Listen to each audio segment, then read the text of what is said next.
Jaksa Agung Sanitiar Burhanuddin menyampaikan bahwa kasus dugaan korupsi Pertamina yang tengah diselidiki oleh Kejagung merupakan peristiwa yang terjadi pada rentang waktu 2018 hingga 2023. Oleh sebab itu, ia menegaskan kejadian ini tidak ada kaitannya dengan BBM yang beredar di pasaran saat ini. Menurutnya, BBM yang dipasarkan oleh Pertamina saat ini aman dan telah sesuai dengan standar yang ditentukan Ditjen Migas Kementerian SDM. Hal ini sekaligus mengklarifikasi terkait isu BBM Pertamax oplosan yang belakangan ini cukup meresahkan masyarakat. Ia menjelaskan bahwa BBM sendiri merupakan barang habis pakai dengan stok kecukupan sekitar 21 hingga 23 hari. Dengan demikian, maka BBM yang dipasarkan pada tahun 2018 hingga 2023 sudah tidak ada lagi stoknya di tahun 2024. Seperti diketahui, penyelidikan yang dilakukan oleh Kejaksaan Agung berfokus pada aspek distribusi dan tata kelola BBM dalam rentang waktu 2018 hingga 2023. Meski demikian, standar kualitas Pertamax dinyatakan tetap terjaga sesuai dengan regulasi yang berlaku. Direktur Utama PT Pertamina Persero, Simon Aloysius Mantiri juga menegaskan bahwa kualitas BBM milik perseroan selalu dilakukan uji rutin setiap tahun dengan bekerja sama dengan Lemigas. Pertamina juga menjamin SOP yang dilakukan sudah sesuai dengan kepatuhan terhadap standar yang ditetapkan. Transparansi juga menjadi prioritas dalam pengawasan kualitas BBM dengan melibatkan masyarakat dalam prosesnya. Terkait kasus tata kelola, Pertamina menyatakan bahwa pihaknya terus berkoordinasi dengan aparat penegak hukum. Hal ini dilakukan untuk menjaga transparansi dan akuntabilitas dalam distribusi BBM.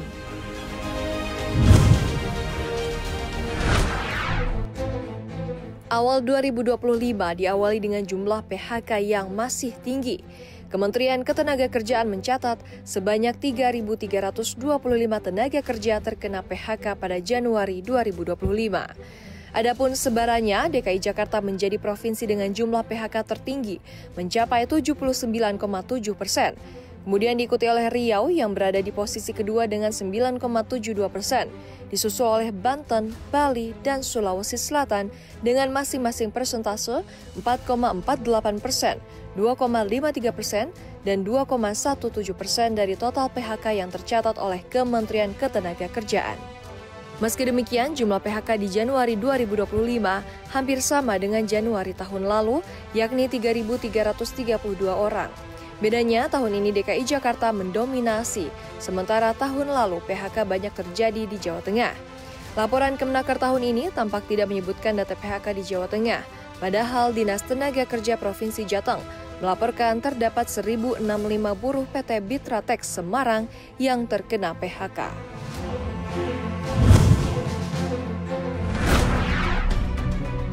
Ribuan pekerja pabrik sepatu di Indonesia dihantam badai PHK. Jumlah order yang menurun dan biaya produksi melonjak menjadi biang kerok hal ini. Dari data yang berhasil dikumpulkan, 2 pabrik sepatu di Kabupaten Tangerang, yakni PT Adis Dimension Footwear dan PT Victory Cingluh, telah melakukan PHK massal terhadap 3.500 karyawannya. Kebijakan upah sektoral dan UMR dinilai telah memperparah kondisi di sektor alas kaki saat ini. Bukan hanya Indonesia, Aprisindo menyebutkan kondisi serupa juga dialami oleh pabrik Nike di Vietnam. Direktur Eksekutif Aprisindo, Yosef Billy Dosiwoda, membenarkan kabar ini.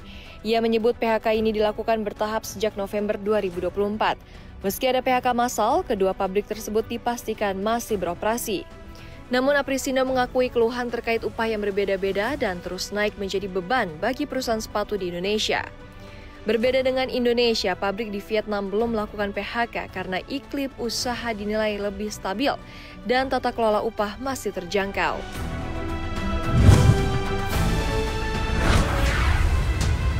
Mantan Menteri Perdagangan Tom Lembong didakwa terlibat korupsi impor gula. Nilai kerugian negara ditaksir mencapai 515 miliar rupiah. Jaksa mengatakan berdasarkan audit BPKP RI, kerugian negara tersebut merupakan bagian dari total kerugian 578 miliar rupiah dari kasus impor gula. Jaksa menyebut Tom Lembong melakukan perbuatan melawan hukum dan memperkaya sejumlah pihak.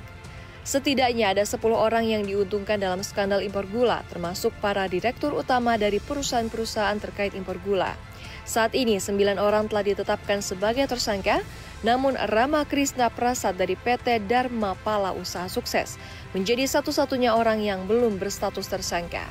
Dalam dakwaan, Tom Lembong diduga melanggar pasal 2 ayat 1 atau pasal 3 Junto pasal 18 UU Tipikor.